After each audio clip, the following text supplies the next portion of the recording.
And that's why tree stars change color before the cold times. Wow, that was a great one, Grandpa. Yes, tell us another story so we can listen to it. Yes. Oh, all right. Now, let's see. Oh, I know.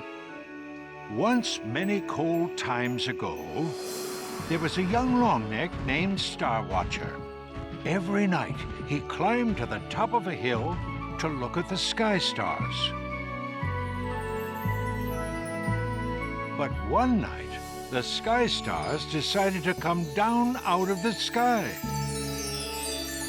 They wanted to take a look at the Longneck who was always looking at them. The sky stars said hello to Star Watcher and asked if he would like to visit them up in the sky. Are you sure that's how it happened? Huh?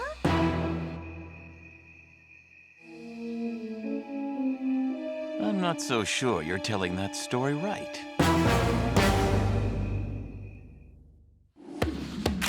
All I see is the day in front of us. All I see is the day in front of us. Burning bright with a newborn sun. Come follow me.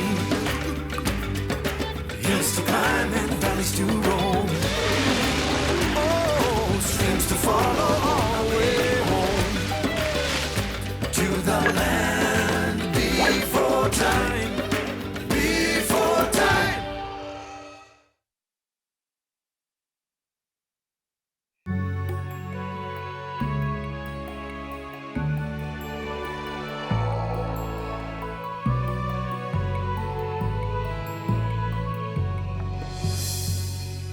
I think you must be forgetting the stories in your old age. Saro, is that you? It's me, all right. I thought I'd never find you. I can't believe it. After all this time, I'd given up hope. I never gave up. Like green food in cold times, It may shrink away, but it will always grow back. Grandpa, who is this? Children, I want you to meet an old friend of mine. His name is Saro. It's a pleasure to meet you all. But who's this? A sharp-tooth? That's Chomper. He was hatched by Littlefoot. And now he's living with us. Yeah! I want to learn how different dinosaurs can all get along.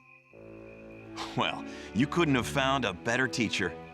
It was good to hear you tell one of the Longneck stories again. Grandpa's great at telling stories. Oh, I know. Your grandpa was a great story speaker. Story speaker? What's that? A story speaker would travel the land, telling the Great Longneck Stories to all the Longneck herds. And you were a story speaker, Grandpa? Your grandpa was one of the finest story speakers ever. I tried to learn every story I could from him. Oh, well, I just wanted everyone to remember our important past. Me like stories. I do too, I do. Yeah, Grandpa, Saro, could you tell us one of the Great Longneck Stories? Please. Well, I think we might be able to remember a story or two. Now, who knows how Longnecks got their name? Oh, it is because they have long necks. Yep. Everyone knows that. But did you know that Longnecks didn't always have long necks? They didn't? Many cold times ago, before you or I had hatched, Longnecks had short necks. Back then, the trees were very short, so they could eat tree stars from the top of the trees.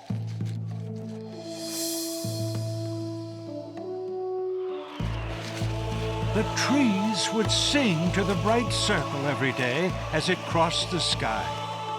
The bright circle liked their song so much that it reached down and pulled the trees until they were very tall. That way they would be closer to the sky when they sang their bright circle songs. But now, the tree stars were so high that the short-necked longnecks couldn't reach them.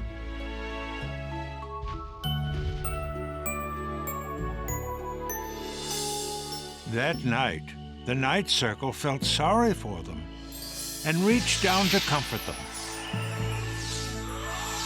The light made them feel better. And so, they lifted their heads up to get closer to the night circle.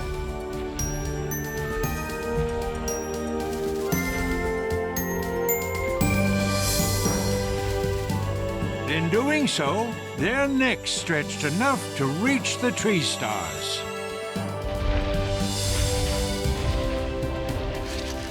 The kindness of the night circle helped us become longnecks.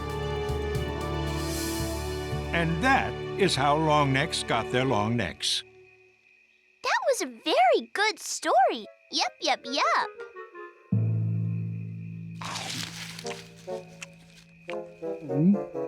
Looks like talking about tree stars made Spike hungry.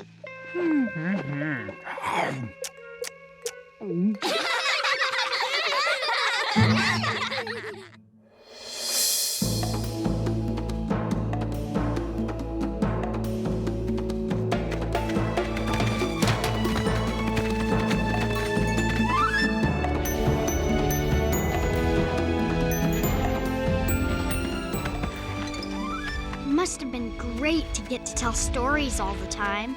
It is an honor to tell the Great Longneck Stories. And a very important job.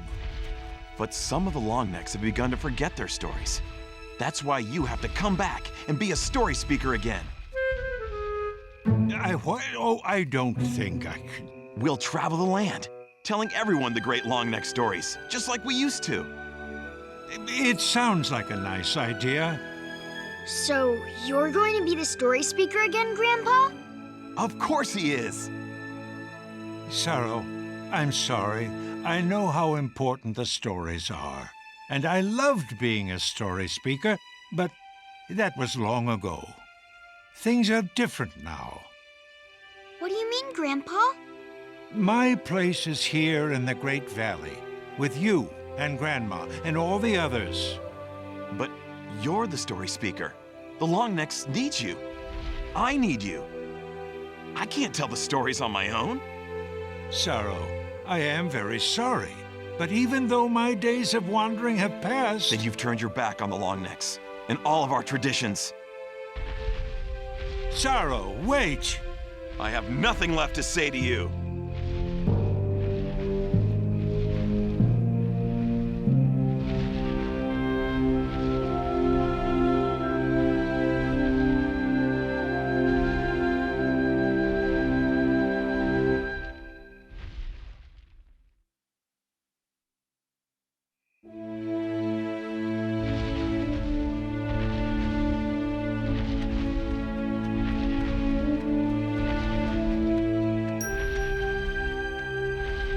Grandpa, are you okay?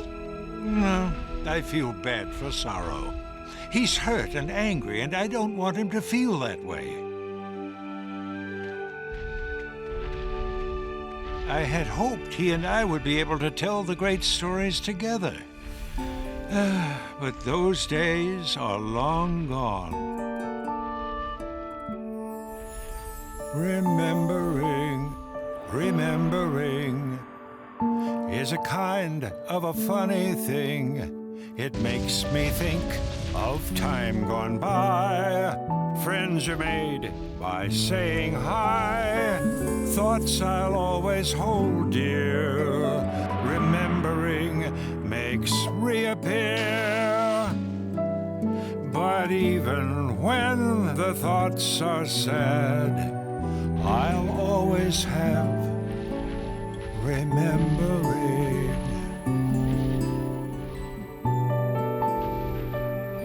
My remembering.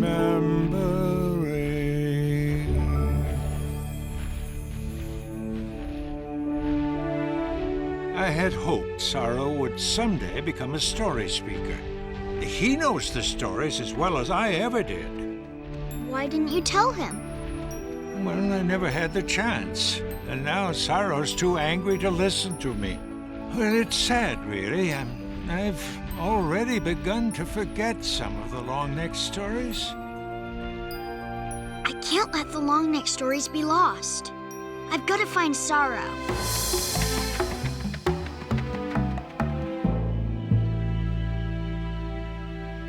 Uh-oh.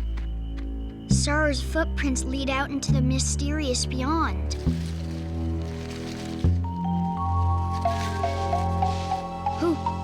Who is it?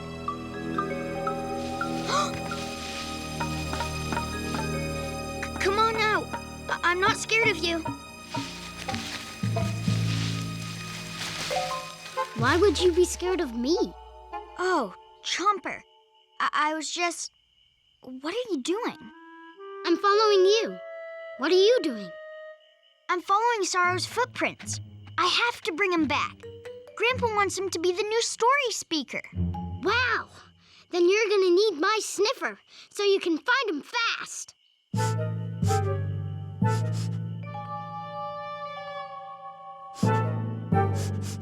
I got him! Then let's go.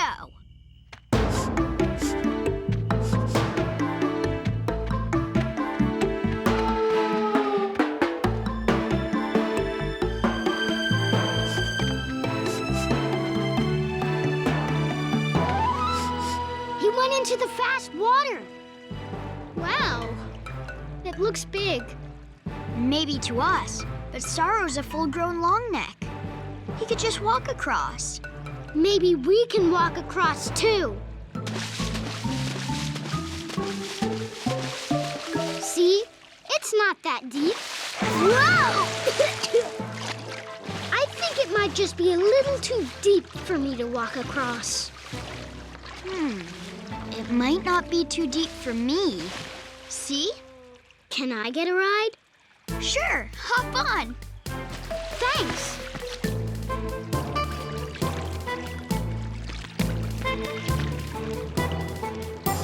Now just keep going straight.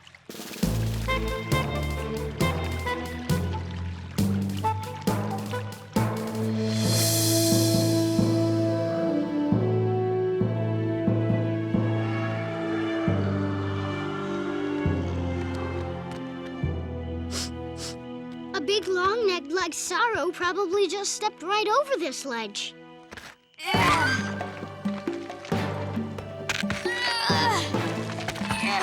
But it's too high for me.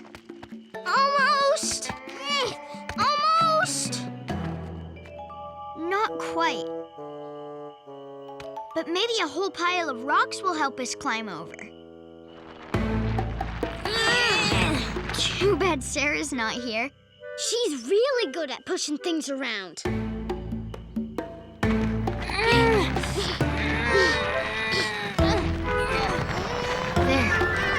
That should do it. Let's give it a try.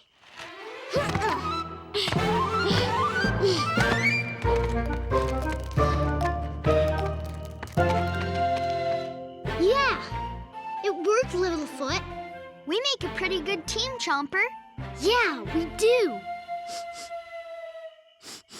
Now let's go try to catch up with Saro.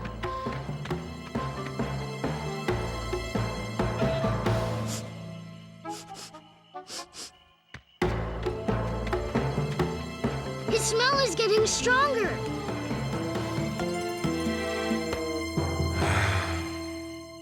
Come on, Littlefoot. I'm coming. See? There he is. Littlefoot? Chomper? What are you doing following me? We came to ask you to come back to the Great Valley. You need to talk to my grandpa.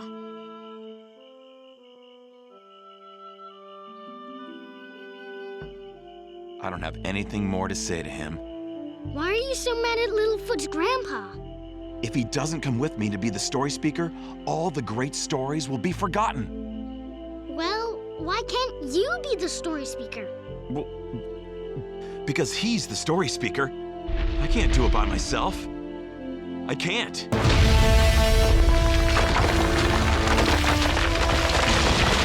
Look! Sliding rocks! Oh no! Ah!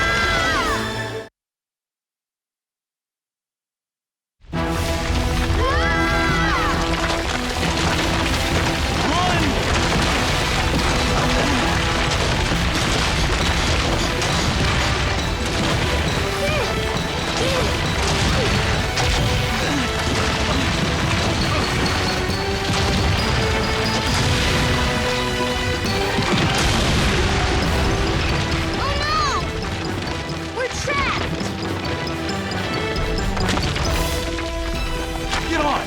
Quick! Hold on!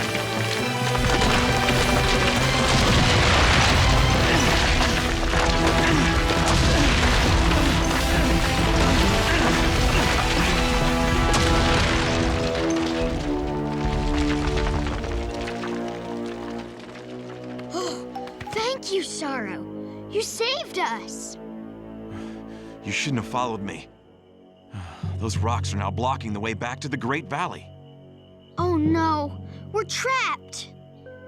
What are we gonna do?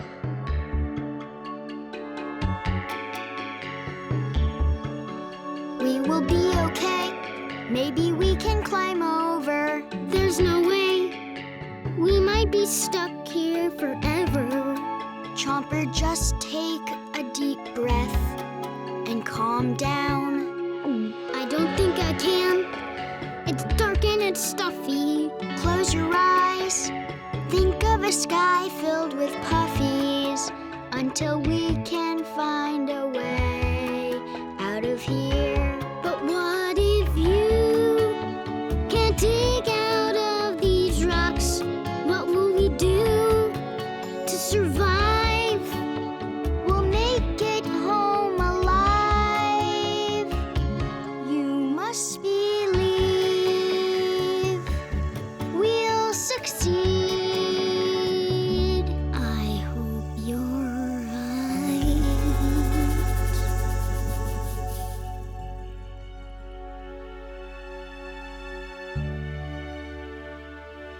Say, did your grandpa ever tell you the story of Tall Stepper?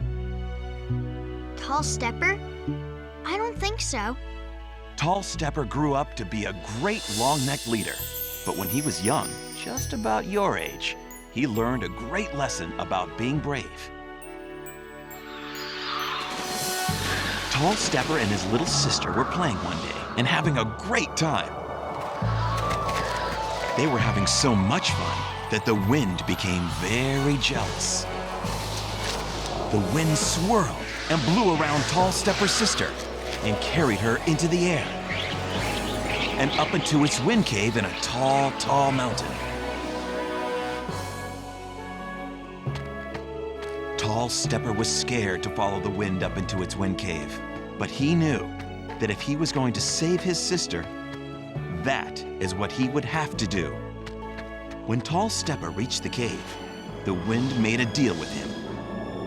If he could beat the wind in a race down the mountain, his sister would be released.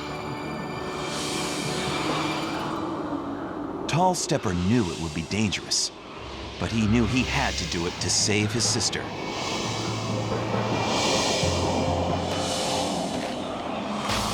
No one had ever beaten the wind before. But Tall Stepper found the courage he needed to race faster than any Longneck before him. Because Tall Stepper found courage when he was afraid, he was able to beat the wind down the mountain.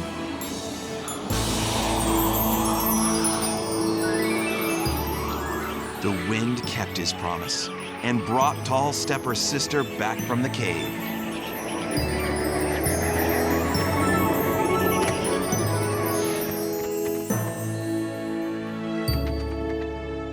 Tall Stepper grew into a great leader.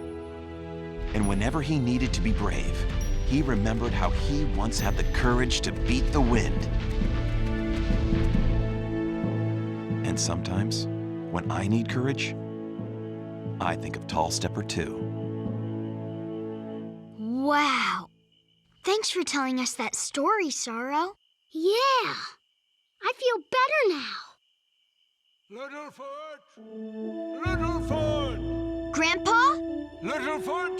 Yeah, I hear him too. Grandpa? Grandpa? Littlefoot, me find you. Petrie! What are you doing here?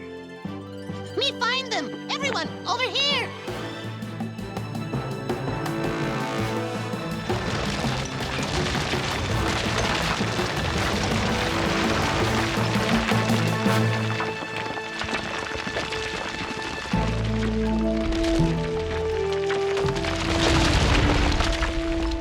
How did you guys find us? We followed your footprints to follow you up into the canyon. Then we heard the rock slide. We heard you yelling, too.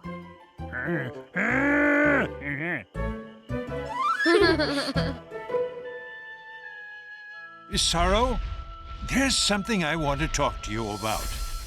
About what I said earlier? I'm sorry about that. No, Saro. I think you should be the new story speaker. Me? But I can't tell the great stories without you. But Saro, you told us a story. The one about Tall Stepper. We were really scared, but your story helped us feel a lot better. You see, Saro, you saw a chance for one of the great stories to teach something important at a time of need. That's what a good storyteller does. That's what a story speaker does. So, you really think I'm ready to be a story speaker? I know you are. Me too. That's right.